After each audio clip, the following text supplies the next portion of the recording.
Pallavaram 13வது ward திமுக சார்பில் கூட்டணி கட்சி தேமுதிக வேட்பாளர் அனகை முருகேசன் தீவிர வாகன பிரச்சாரம்.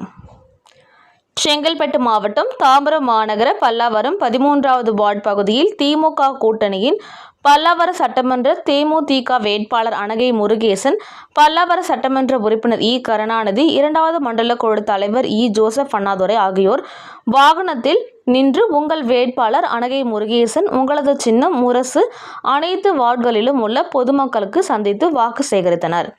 பிரச்சாரத்தின் போது 13வது வார்டு மாமன்ற உறுப்பினர் ரேணுகா தேவி, பரமசிவம் மற்றும் 13வது வட்டக்கழக செயலாளர் பரமசிவம் ஆகியோர் ஏற்பாட்டில் மலர் மாலை மற்றும் சால்வை அணிவித்து மரியாதை செய்தனர்.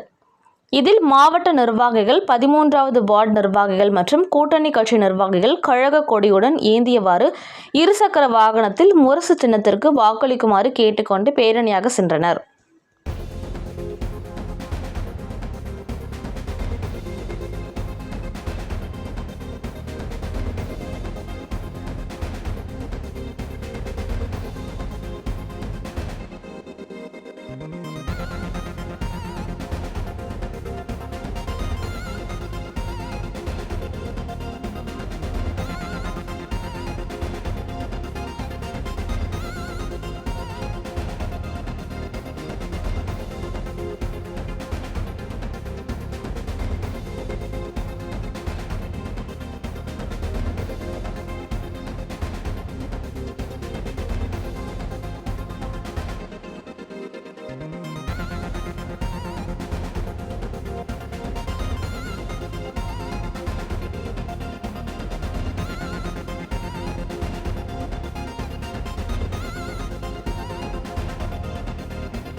காமராஜர் நகர் பகுதியில் மட்டும் 1,20,00,000 மதிப்பில ரோடு, மழைக்கு கால்வாய் புதிதாக போடப்பட்டுள்ளது.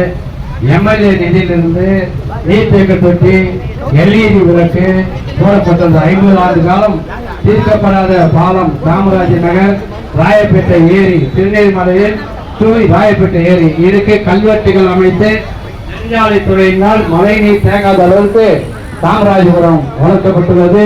இன்னைக்கு எல்லா பகுதியும் பாருங்க, காவா கட்டிருக்கோம், ரோடு போட்டு கொடுத்திருக்கோம், நீர் தேக்க தொட்டி கொடுத்திருக்கோம், எல்இடி விளக்கு போட்டிருக்கோம். இங்க ஒரு ஆண்டு மழையில தண்ணி வரும், இதுக்கு கல்வெட்டு போட்டு நம்ம ஏரிக்கு போறதுக்கு பண்ணியிருக்கோம். ஹைவேஸ் மூலமா திமுக ஆட்சியில மொத்த வேலையும் இங்க நடைபெற்று இருக்கு. அண்ணா திமுக ஆட்சியில ஒரு ரோடு கூட போடல. திமுக ஆட்சியில் எம்எல்ஏ வந்த பிறகு, மண்டல சேர்மன் ஜோசப் அண்ணாதுரை வந்த பிறகு, நம்ம பரமசிவம் வந்த பிறகுதான் ஒரு ஓட்டு ஒரு வீட்டுக்காரங்க கூட நன்றியோட நினைச்சு 40 ஆண்டு காலம் இப்படி ஒரு வளர்ச்சி பார்க்க முடியாது. தாழ்த்தப்பட்ட பிற்படுத்தப்பட்ட மக்களுடைய பாதுகாப்பு முதலமைச்சர் அவர்கள் இன்னைக்கு அறிவித்திருக்காங்க. 1000 ரூபாய் மகளிர் உரிமை தொகை இங்க எல்லாருக்கும் கிடைக்குது. 1-2 பேரை தவிர எல்லாரும் கிடைக்குது. 1000 ரூபாய் 2000 ரூபாய் ஆக போகுது. 8000 ரூபாய்க்கு கூப்பன் கொடுக்க போறாரு. ஃப்ரிட்ஜ், கிரைண்டர், டிவி ஆகலாம். அதனால ஒரு ஓட்டு கூட கொடுக்கப்படாது.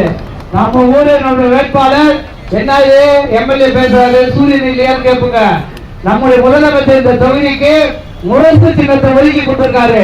அவருடைய வேட்பாளர் தான் அனகை முருகேசன். அவருக்கு முரசு சின்னத்தில் மாறு கேட்டு சிறப்பான வரவேற்பு அந்த வட்டக்கழக செயலாளர் பரமசிவம் உள்ளிட்ட இளைஞர் நிர்வாகிகள் அத்தனை பேருக்கும் நன்றி.